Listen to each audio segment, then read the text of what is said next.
Very good evening to you all. Thank you for joining us in International Coaching Week, supported by Coaching York. I'm Jeff Ashton. I'm one of the directors.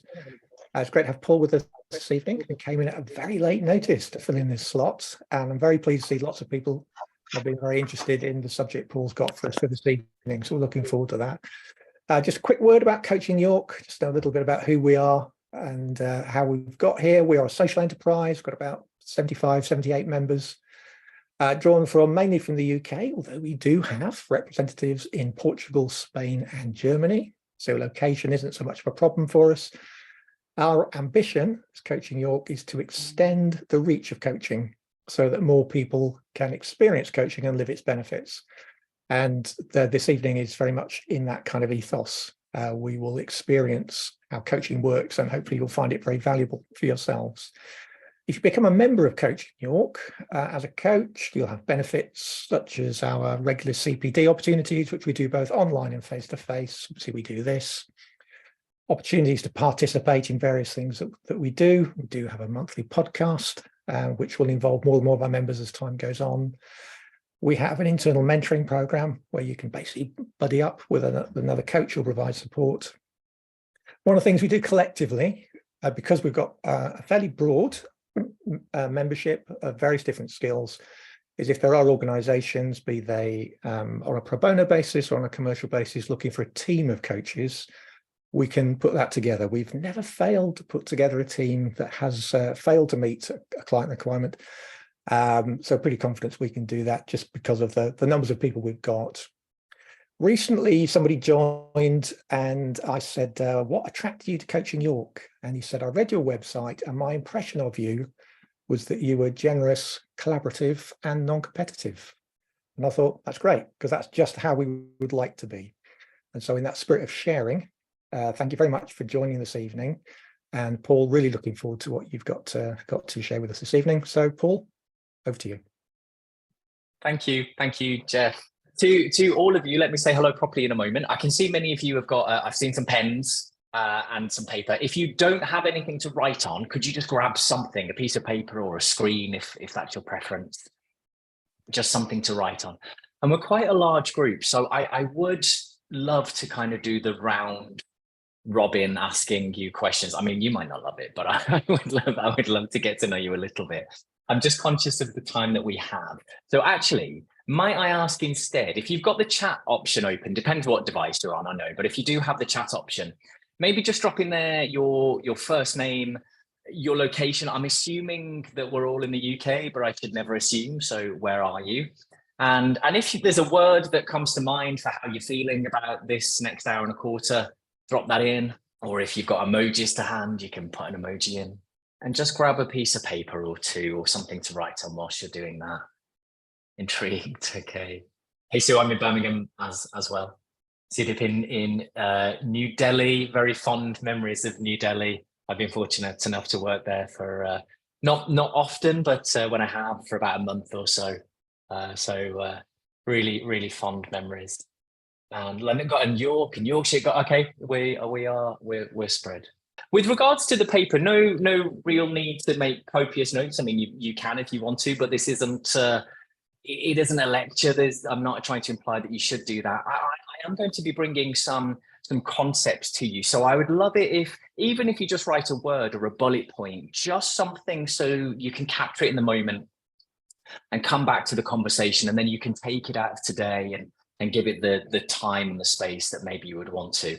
It's also my hope that you have an aha moment, you know, the realization, something in that space as we go through. So anything that resonates for you, feels significant, or actually anything that causes a little bit of resistance for you, just a nice level of resistance. I'm going to suggest that anything that comes up in that kind of space, that you make a note of it, even if it's just a bullet point, so it isn't lost and you can take it out of today. Okay, so a huge welcome to all. Thank you so much for joining. This is a subject I'm really passionate about. And it's one very close to my heart for a number of reasons, really. I'm a coach. I work with people, helping people in this space. So of course I'm passionate about it there. And it's also really important to me personally because of the work that I've been through as well. So really happy to join you and to share some of that insight here. And just to know, this isn't advice. It certainly isn't instruction. I want this to be a space where you can hear and share, to share a little bit about how coaching has helped me personally with my own personal purpose, and share with you a technique to help you. It's actually because of some insight I have into this space that I want to start by asking us all just to take a moment to center, because this may or may not resonate with you, but in my experience, day-to-day life these days means crash landing from one thing to the next, one meeting, one Zoom, family commitments. So just take a moment to center into this space, and let's just start by asking, how am I arriving? What am I here for? Am I here for task and fast-paced answers? And if I am, might I just need to disengage from that a little bit, recognizing that this is a space for conversation, sharing, insight, exploration. And I'll ask you to consider what might best serve you. I wonder what your focus is. So I know that we have some coaches on the call, so maybe you're here for yourself. Maybe you want to take the essence of this and create something for one of your clients. Or maybe you're here in a different capacity from a different profession. You're here for you, a discovery for you, or friends, family, loved ones. All is really welcome here. So welcome here. Some familiar faces, hello. Many new faces, hello. And I know we've got some people that can't use cameras, so that's totally cool. Do what you need and want to make sure you feel in this space as well. If you want to use the chat function as well, please do so. I want to take you on a journey over the next, say, hour and 5, hour and 10, not actually necessarily of my own personal purpose, but I'm pretty much an open book when it comes to that part of my life. So I'm happy to talk about that. But this session is about you. So I want to begin with a little bit of myself, just sharing some of the key moments that have helped me open up to the idea of realizing my personal purpose, the kind of catalytic transformational moments. And I would love to be able to offer you some learnings I've had along the way on the conditions that I see that, quite frankly, often hold us back from being able to live our potential. So I guess I'm really talking about modern Western society here, but living in a culture of being always on, always accessible. And I find it limits us, or at least it can limit us from asking some questions like, what is my own personal purpose? What do I stand for? What do I want to do with the time that I have? I mean, just leave some space just for a moment for those questions to land. What do I stand for? What do I want to do with the time that I have?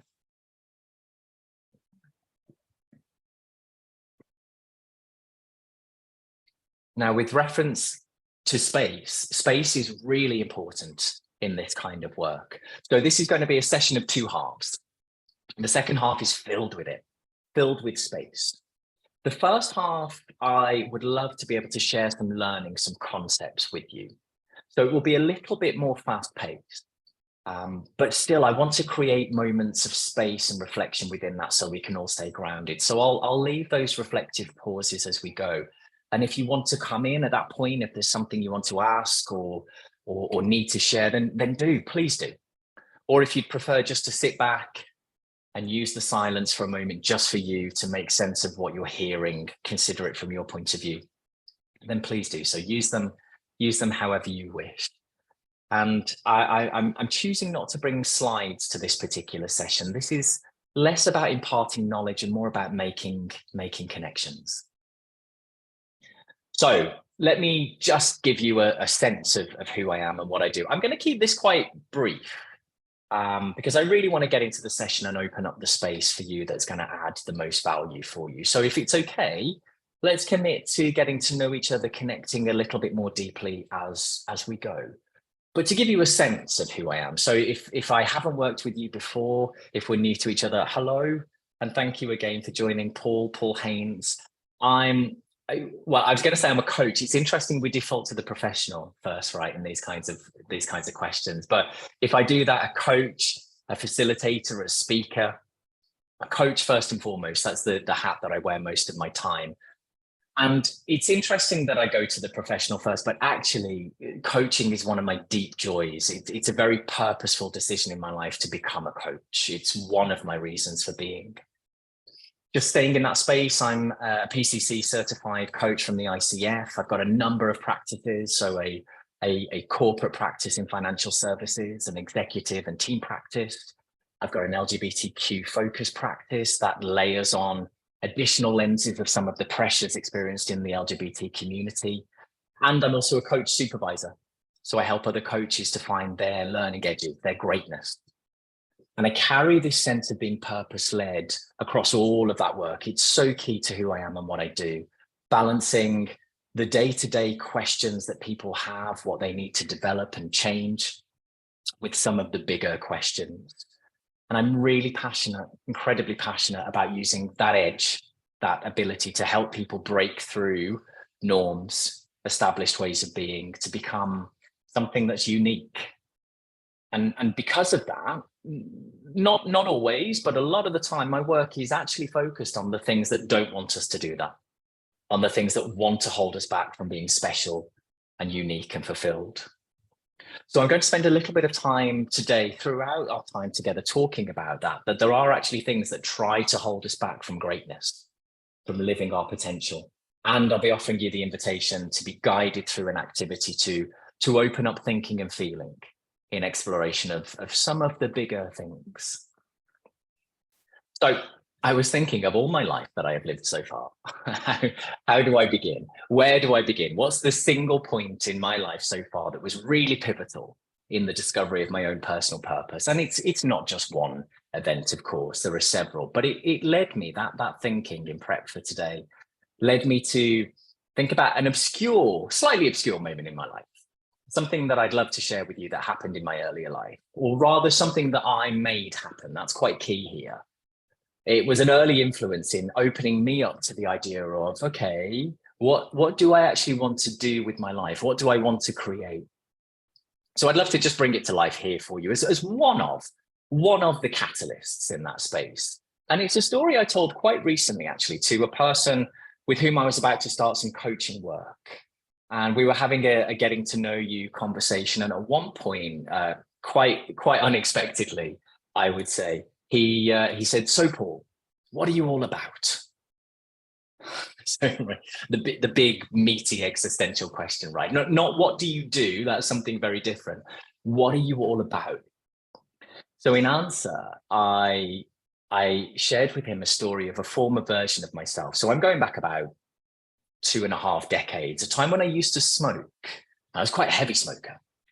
So 15 a day minimum. But if you mixed in a bit of alcohol and a disco light, because I'm going back before the smoking ban that we used to have in the UK in pubs and clubs, add all that in the mix, and I could really smoke. I could top 60 in a day. And the reason I shared this with the person that asked me that question, what are you all about? Well, this person was a country head. They are tasked to lead the business operations of an entire country. So why did I choose that story? And it's because of the point around which I made a decision. There was a point around 25 years ago where I just simply decided that was it. Enough was enough. For me, smoking was actually ruling my life at that point. And I just simply didn't want it to do so anymore. And I don't mean to sound melodramatic. I know ruling could sound as such. I'm being quite sincere when I say that. My mind was literally always focused on where is my next opportunity to smoke? Can I create some opportunity to go and have a cigarette? So I do it first thing in the morning. I mean, I'd press snooze on the alarm and I'd reach for one, even though it would make me gag because my eyes were barely open. I would smoke 2 cigarettes back to back in break time to, quote, get as much smoking in as possible. You could go on, you get the idea. The point is, there was a moment in time where, for some reason, I just saw this quite clearly, kind of the epiphany moment, the moment of great clarity. I saw this sense of being owned and controlled by what I had in my life. And I said, no, that's it. That is it. I'm changing it. I'm going to change it. And I did. I changed it. I changed it literally overnight. I quite literally overnight quit smoking, and I have never, ever smoked again. Now, it's not really a story about smoking as such. It brought me obvious benefits. Yes, of course it did. But what this really did for me was gave me a sense, a moment in time of awe and wonder, which I hadn't really had before. Because as well as changing the smoking itself, it was also changing me. I was changing myself. So this remains a moment I am really proud of in my life, where for a moment, I really completely reimagined and reshaped my sense of reality. And to do so, I had to rise up against all the naysayers. So the people that told me I wouldn't do it. So once a smoker, always a smoker. And my favorite, I had to bring this back to mind. My favorite of the day was nicotine takes 15 years to leave your system, Paul. So why even try? It doesn't, by the way. So in this moment, I was choosing to let all of those beliefs go and choosing to create something new, choosing to transform. And it's that sense which has never, ever left me, that we can choose to transform, that we can move past previous ways of being and previous versions of ourselves, even if we have been that version of ourselves for years or even decades. So in answer to the question from the leader of, okay, what are you all about, Paul? Yeah, zoomed in, this is a conversation about smoking, but zoom out, and this is the description of one of the moments in time that would spur me on to become who I would become and fuel me to study what I would study and develop the work that I would go on to do. So this is what I'm all about, deep transformative change. And this is the answer that I gave to my client. Now, I didn't have the language there to articulate what was truly going on. And I would love to share that with you right now, but I'm just going to pause just for a second, whether it's a quiet moment for you or if there's something you're currently sat with.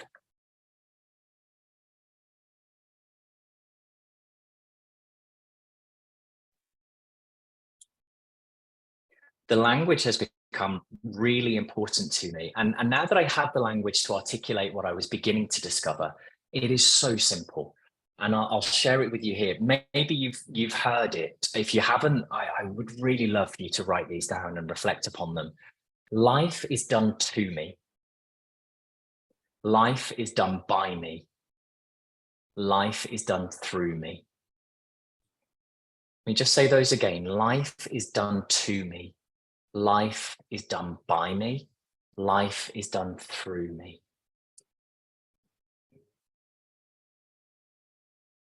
We'll come to that third one shortly. Life is done through me. This is a sense of living for a higher purpose, but that came to me later in life. At this point, what I was beginning to discover in that moment was that I was choosing to transform. I was choosing. Life is done by me. And until that moment in my life, I've got a bit of a heavy heart when I say this, but until that moment in my life, I viewed the world through a lens of life is done to me.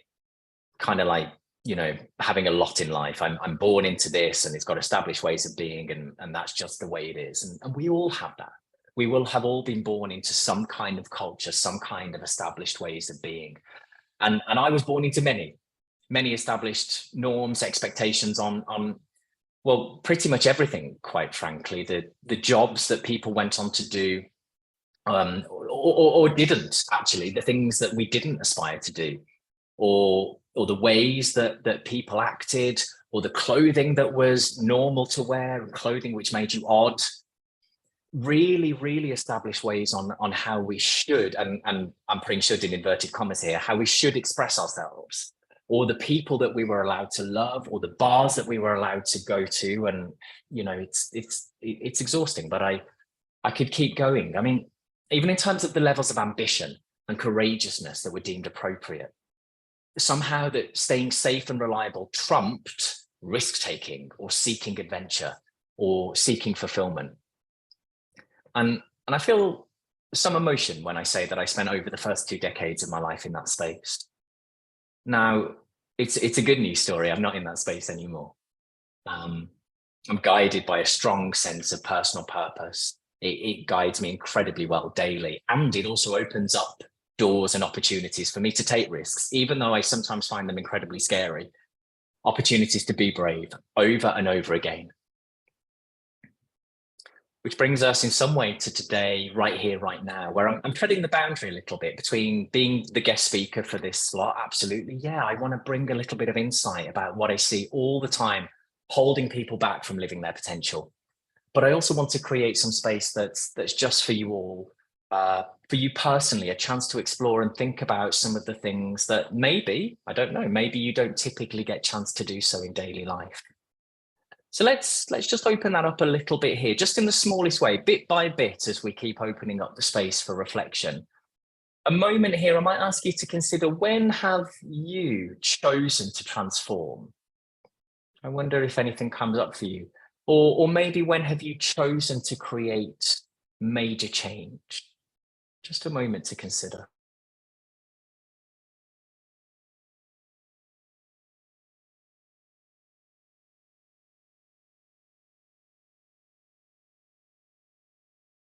Whatever insight you're having, Andy, I'm there with you, and I'm loving it, just based on nothing but your expressions. A brief moment there, Paul. No need to come in, no need to share anything you don't want to, but if there's anything for any one of you, I'd love to even just hear one voice. If anything came to you, a moment you chose to transform or create major change.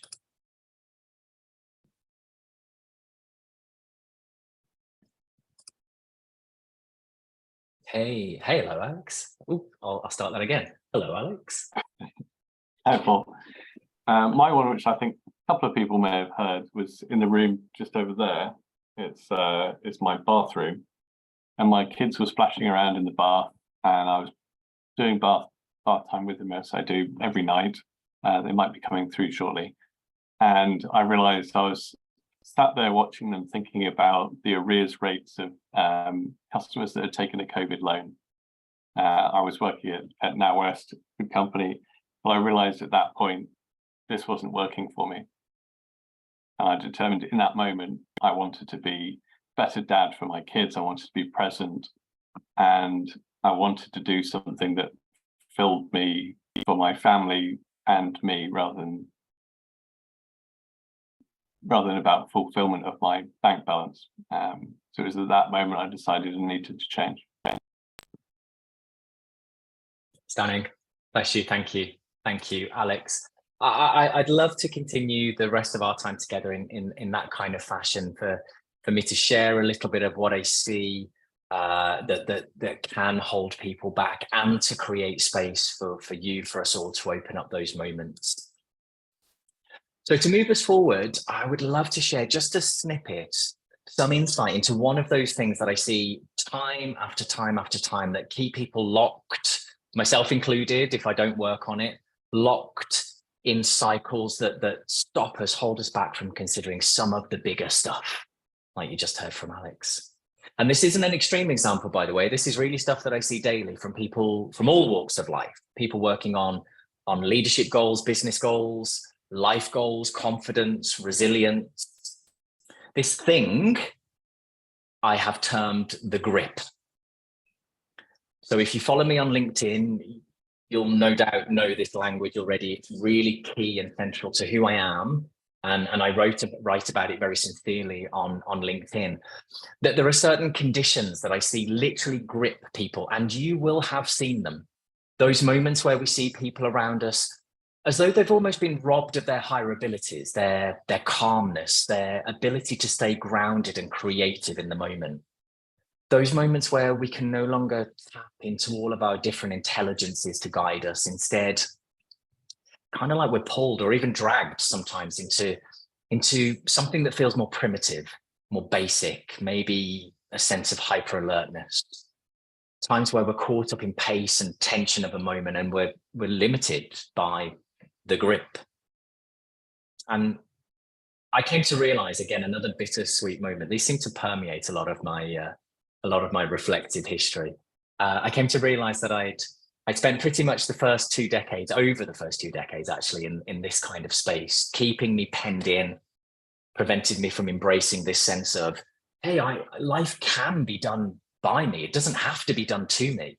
It can be done by me. It prevented me from embracing that.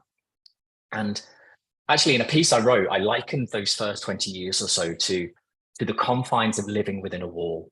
You know, imagine a circular wall around, it surrounded me, and I was completely unaware of it, but I was completely limited by its effects. All those norms that I mentioned about the established ways of being, what is deemed normal, what is deemed abnormal, they were all alive, generations old limitations, all within this wall, all at play, all affecting me.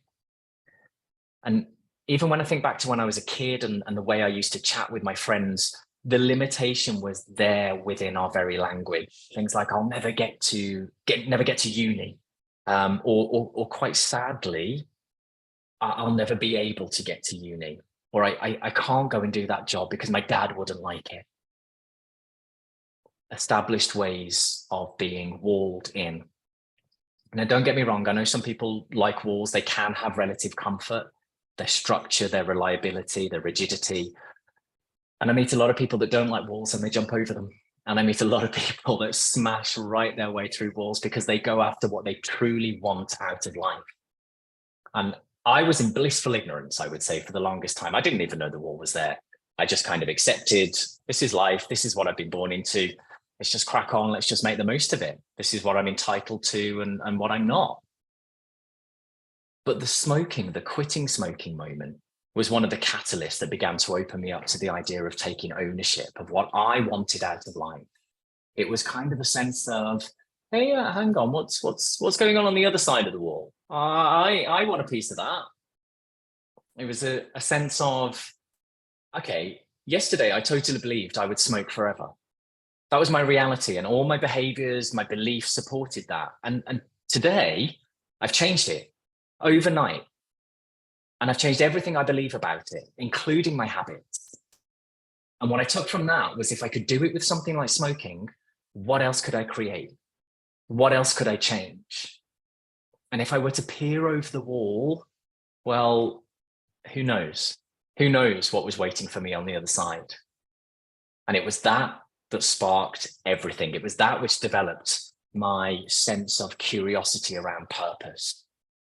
It was that charged me to begin to come into contact with how I was leading my life, the ways that I was limiting myself. I got really curious about what I loved doing and what could I be paid for that I love doing. And I think my proudest moment of this is I began to explore that nagging thought and feeling I'd had for years that was always that, you know, we're good at doing this, right? As humans, I'm not suggesting anybody on this call, but as a species, I see this, I'm sure you do, that we're good. It's here, it's telling us something, it's in our peripheral vision, and we just kind of push it away. Well, for the first time, I chose to face into it and confronted it and unpacked it. And what I found is I was deeply, deeply unhappy with the way I was leading my life and the work I was doing.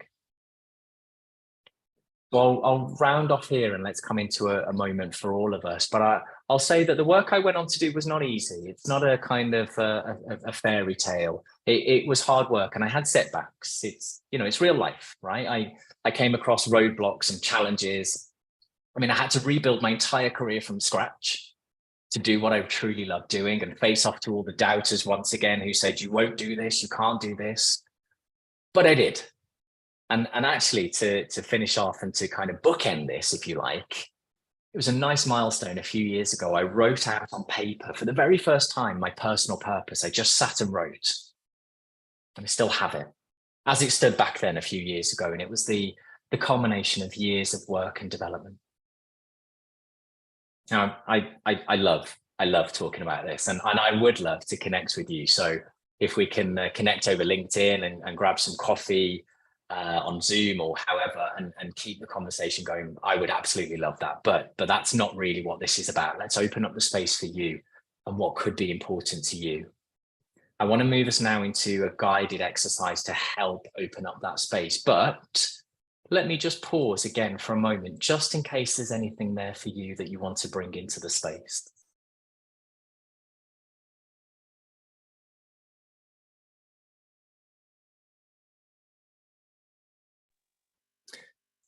I'm just getting such a strong sense, Paul, of how much personal agency you had during that period.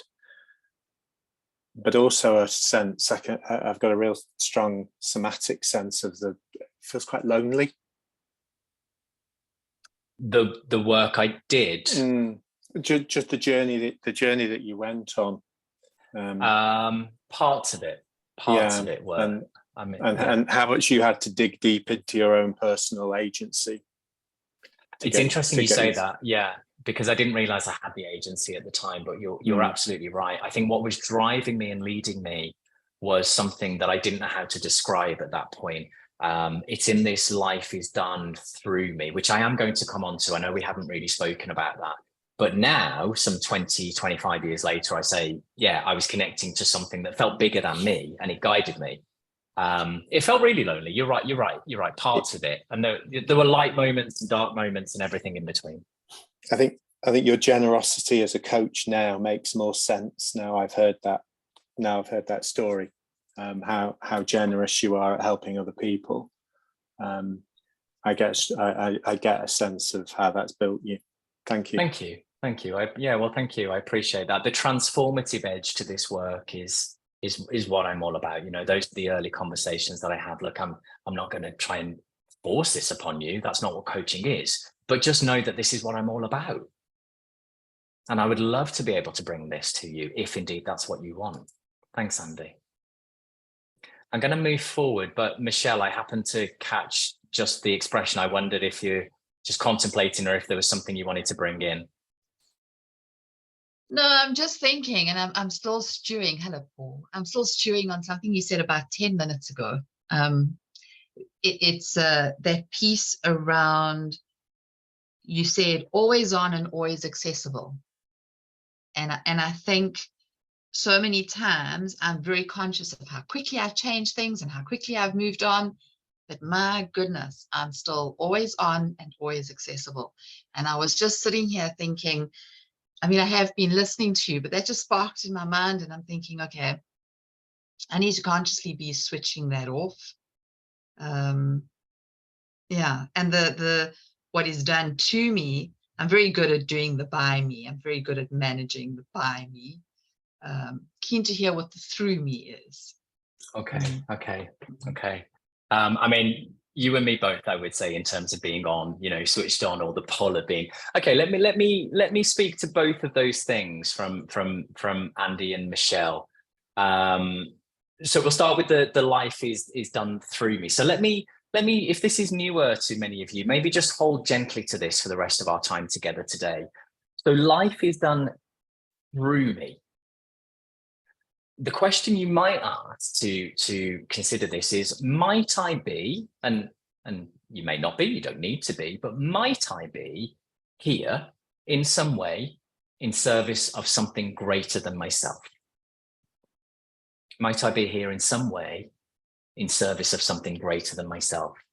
So it could be spiritual, it could be religious, it could be charitable, or a cause you strongly believe in, or a movement, or it could be a desire or a drive or a need to help others based on things that you have been through in your life, events, challenges, hardships, something that is outside of you, perhaps greater than you. These are my words. I own these as my words. Perhaps you'll find words which connect for you, but something that feels greater than you, that you feel a great connection to, and in some way in service of.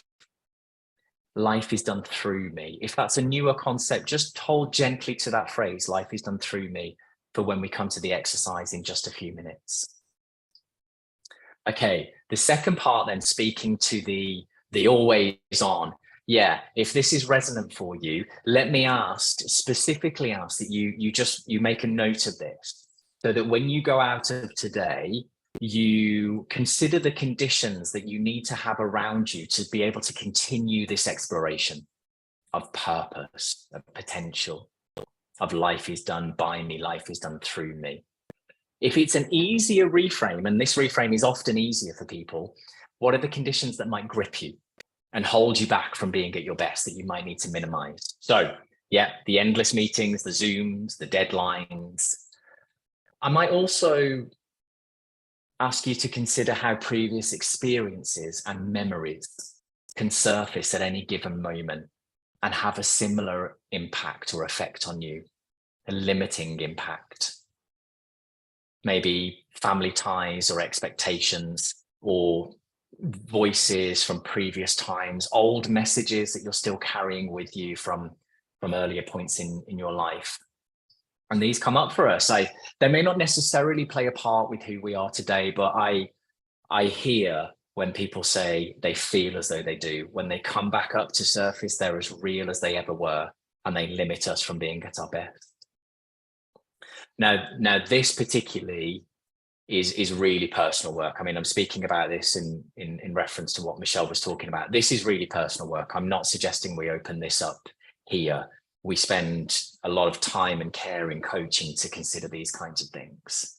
But there's a different kind of question. You might consider for a moment, if you want to, thinking about my daily life.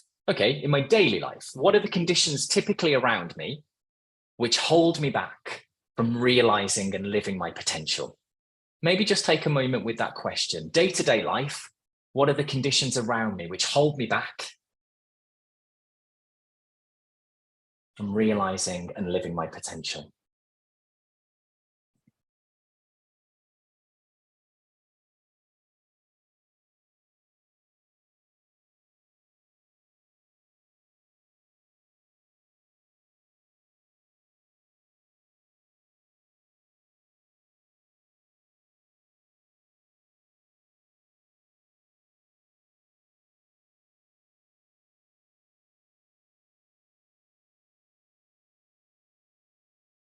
The last piece of insight, the last concept I want to bring to you before we go into a different kind of space is one I'm throwing in to keep you on your toes a little bit, because again, I can only speak from my experience, that I see that there is actually a level of relative comfort brought on by staying in the grip. I know it's counterintuitive. Why would there be relative comfort by staying in the thing that limits us? And again, I would love to have this conversation with any one of you over a coffee on Zoom after today. But in my current thinking, I think it stems from a sense of structure. If we're always moving from one task to the next, even if we don't really enjoy the task, we at least know what's expected of us. And we can go from task to meeting, to chore, to responsibility, until the end of the day. We get into bed and we sleep and we get up and we repeat. And we can ride that wave of task and adrenaline for weeks, years, or decades. And we can also be masters of filling every possible second with task or something to occupy us, like, phones, whatever. We're saturated, but not necessarily by thinking about the things that could be truly important to us. So as a way in to open this space, I'd like to offer you maybe a slightly sobering thought for a moment. So only engage this if you want to. But as you were to get to your twilight years, I wonder, what is the life that you would want to look back on? Would you want to look back on a life which had been driven by email inboxes and calendars and deadlines and pressures? Or if not, what would you like to look back on? Would you look back on work which you truly loved doing, that had inspired you? Would you look back and say, do you know what?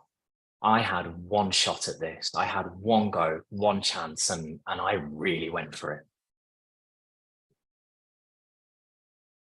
The rest of this space today is a guided activity to help open up some of those questions, possibilities, help you consider what's truly important. But I just want to pause there, just in case that question has landed for any one of you. As you get to your twilight years, what is the life that you would like to look back on?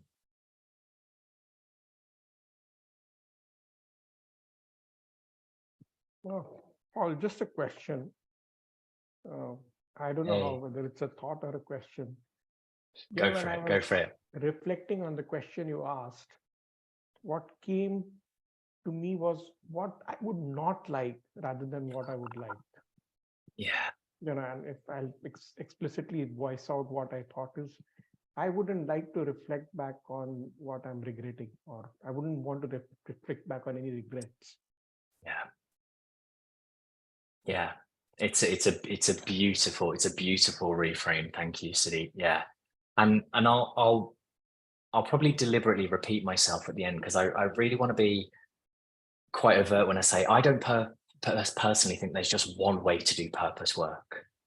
You know, I don't have the magic answers. No coach has the magic answer. We forge great connections, very deeply profound, trusting relationships with people, so we can keep working together and find what works. So if that's the reframe that works for you, and that opens up that question, what don't I want to look back on, then absolutely, it kind of hairs on the back of my neck standing up a little bit. I love it.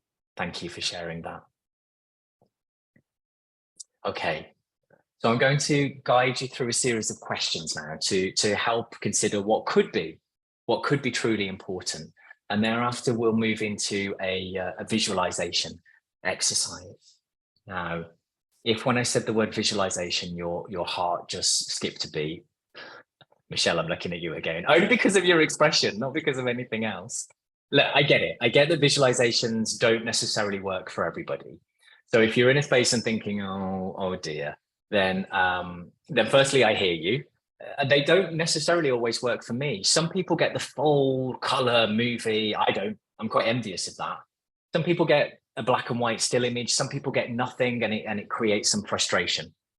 If you're not a visual learner, if visualizations aren't for you, then my ask is that you don't take on any responsibility to try and visualize anything. My only ask is that you just hear the words. Maybe just let them sink in a little bit. Maybe something will come to you later, or tomorrow in the supermarket, or over the weekend. And I'm just looking at Michelle's visualizations are a powerful force. I use it with salespeople all the time. Good. Okay, good. Yeah, definitely for sales. Let's break out of that pace and that always on just for a moment, open up something other than thinking.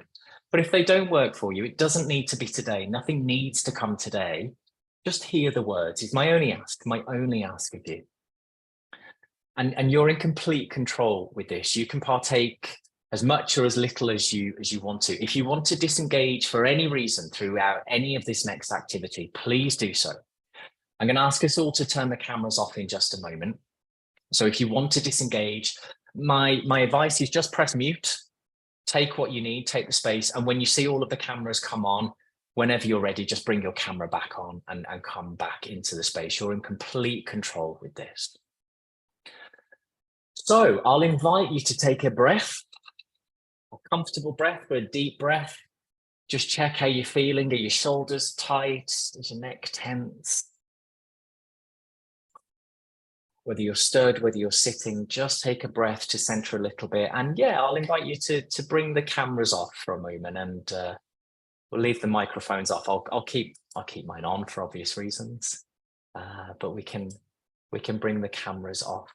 And I'm going to bring into the background some music, just some gentle music, which hopefully will just be background music and won't be so loud that it disturbs you. If it does, please maybe just pop back on camera just for a moment and let me know in the next few seconds. But that should start to come through to you right now.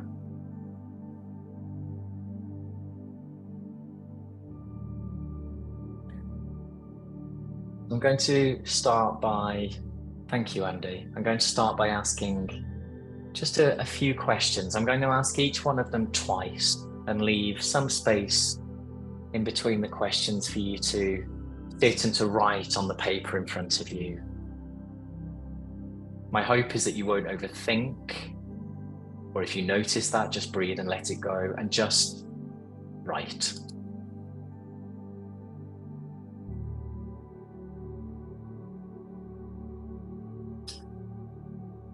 Looking back on your life so far, what qualities have been with you ever since you were a child? Looking back on your life so far, what qualities have been with you ever since you were a child?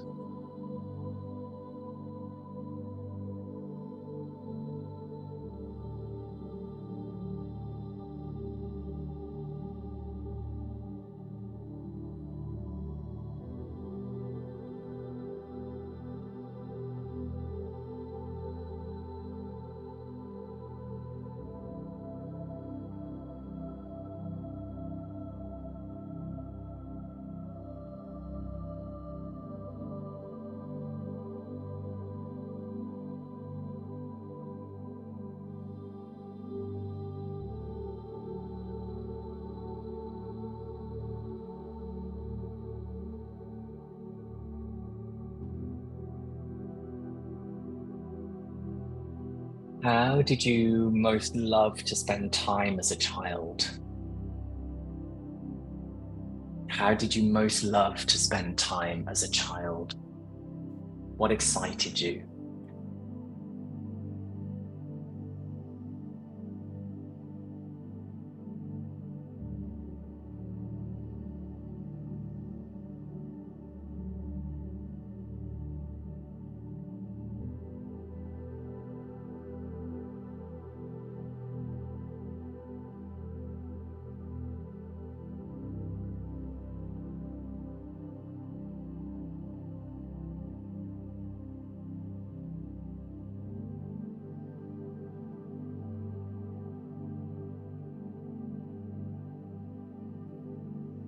Thinking of one of the more challenging moments over the years, how has that shaped who you are today?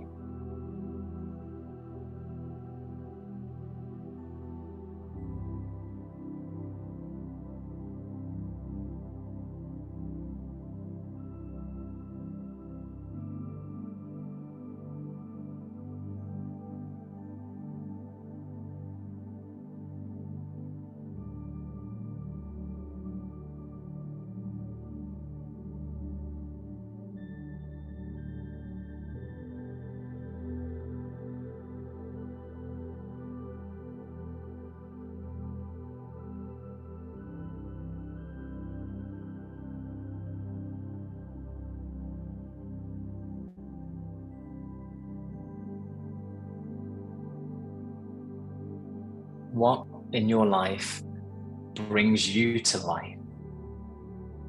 And what brings you joy?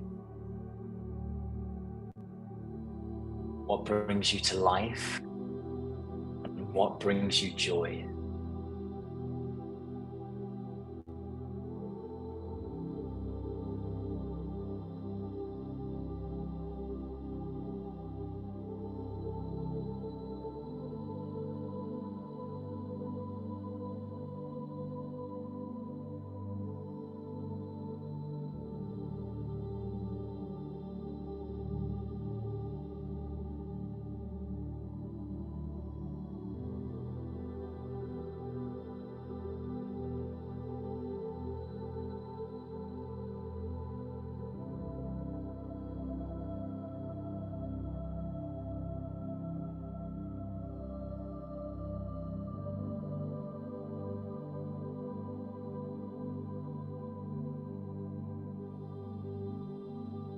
Thinking to one of the proudest moments in your life so far. One of the proudest moments. What did you do? What created that sense of pride?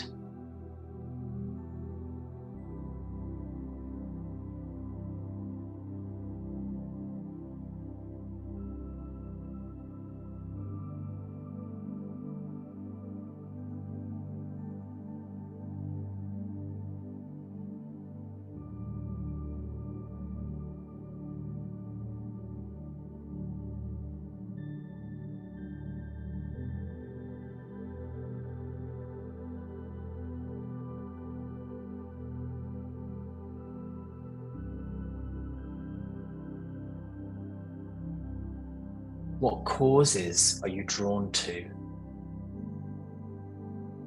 And if free time was in abundance, what causes would you support?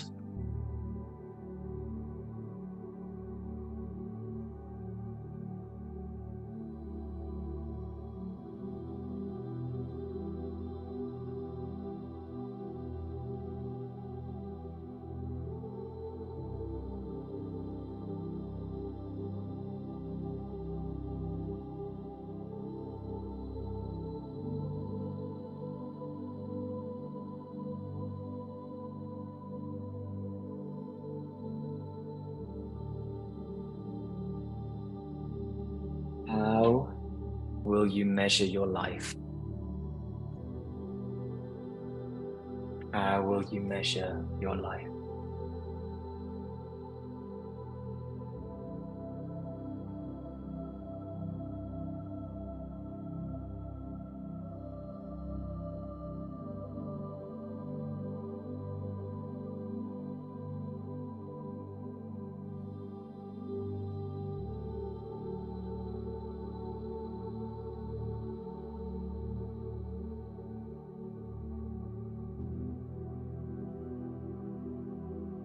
just allowing the pen to end wherever it is. A moment now to come away from the questions, maybe just lay the page to the side or whatever is in front of you. And if you're comfortable to do so, an invitation to close your eyes. If not, maybe you'll just soften your focus, not looking at anything in particular.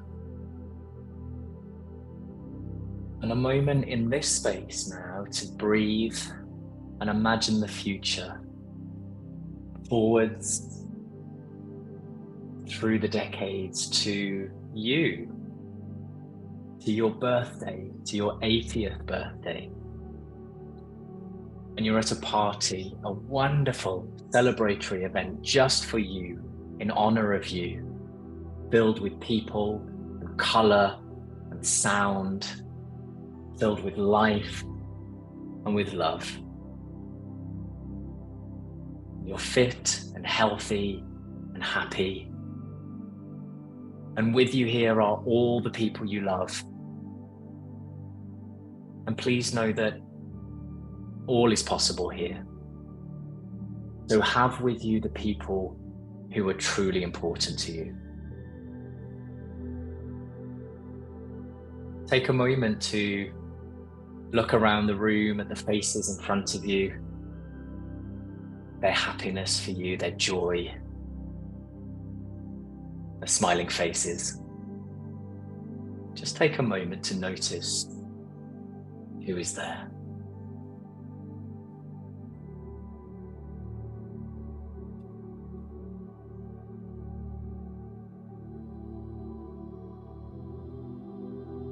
Of all the people with you right now,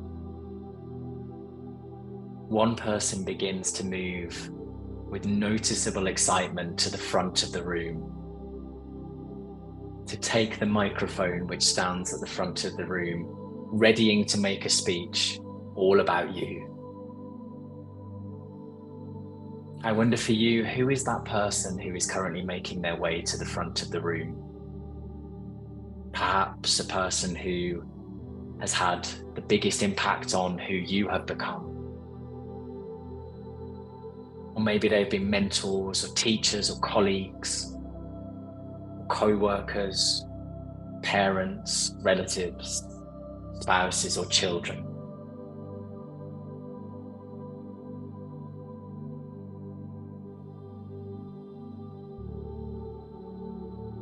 There's a joyful and gentle commotion as the person moves to the front of the room and takes the microphone and gives you a smile as they begin to speak to the room. Perhaps they're about to speak about your contributions, the contributions you've made to their life and to the lives of others. Take a moment to hear, what do they say? What do they speak of?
And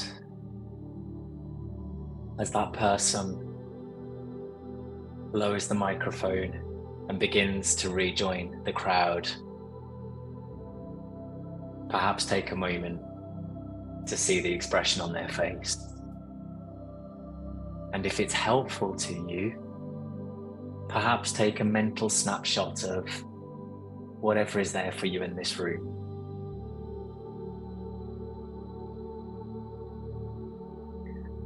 And whenever you are ready, with absolutely no rush, just gently finding your way back into the space here for us all today.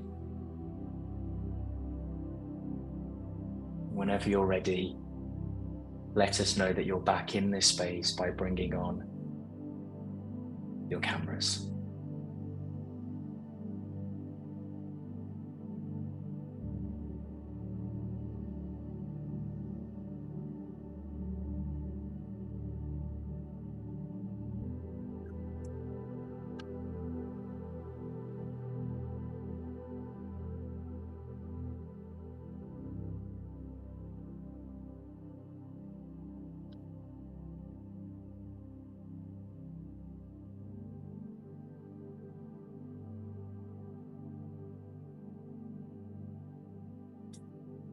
So there's a brief opportunity now to go into a smaller conversation just for a few minutes, just to land,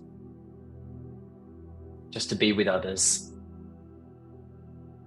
to ask questions, to sense make, or just to be. Just for a few minutes. If you don't want to join the breakout room, then just simply don't accept the invite when it comes up on your screen. Just maybe switch your camera off and come back in just a few minutes time.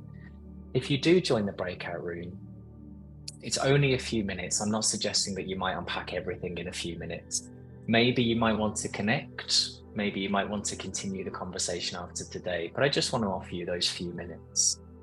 So if you'll bear with me just a moment, I'll open breakout rooms and accept if you want to and if it's helpful.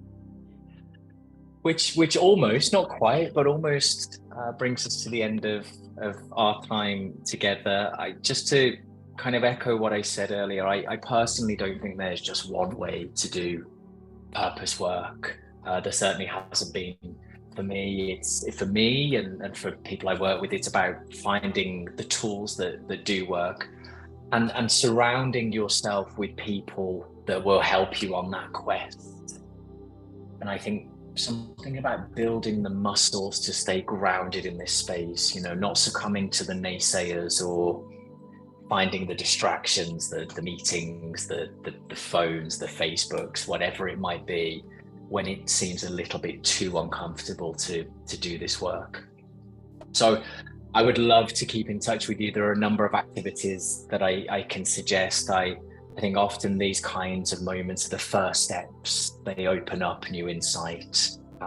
I'd love to be able to help you move forward and take some of the next steps that you feel you need to take hereafter. So we can connect on LinkedIn or through my website. I can put them in chat and the links I know are in the bio.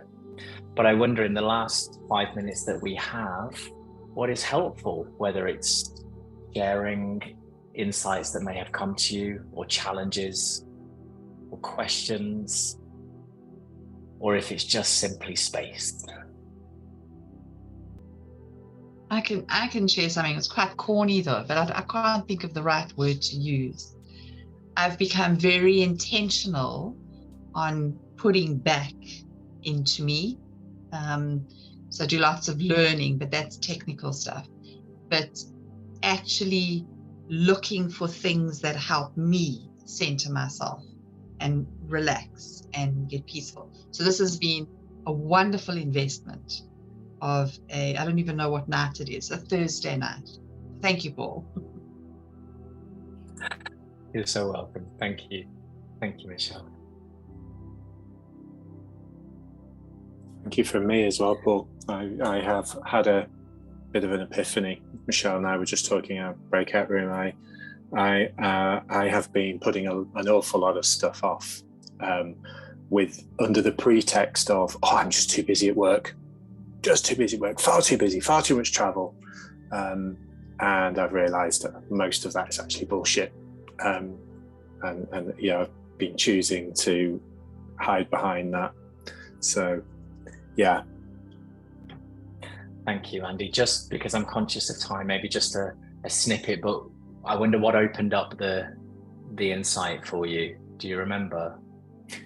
I do. Specifically, you asked a question in that last exercise about what do I remember about how I spent time as a child. And one of the words I wrote down was adventuring. I was very fortunate to have one of those kind of very rumbustious childhoods, lots of climbing trees and getting muddy and spending all day out on the bike and only coming home when I was hungry. And when you said about what do you want to look back on when you're 18, I thought I want some more adventures because I've stopped having them. Getting the train down to London and doing what I do, whilst I love it, has stopped being an adventure. So time to find some new adventures. Thank you. And Alex, I'm presuming it's okay if I read this out as it's in public chat. Thank you. From Alex, conscious space, or would you like to read it? Do you want to read it? Sure. It's conscious space to reflect on the purpose. So I know my purpose. I know it up here, but now I need to let it marinate through me and let me rejoice in its spirit. I'm not usually this airy fairy, but I think that's still important to me. Thank you. For anybody, for whatever reason, if you want to stay on, if you don't feel that you're quite ready to leave the space and go into the next part of your world, then Jeff, with your permission, I'd stay here just to have that conversation with anybody that feels they need to stay. But if you're back to surface and you're ready to go to whatever is next for you, then I just want to say thank you. Thank you so much. This isn't necessarily the kind of thing that we speak about in my experience in day-to-day life. It's why I'm so passionate that we do. So just simply thank you.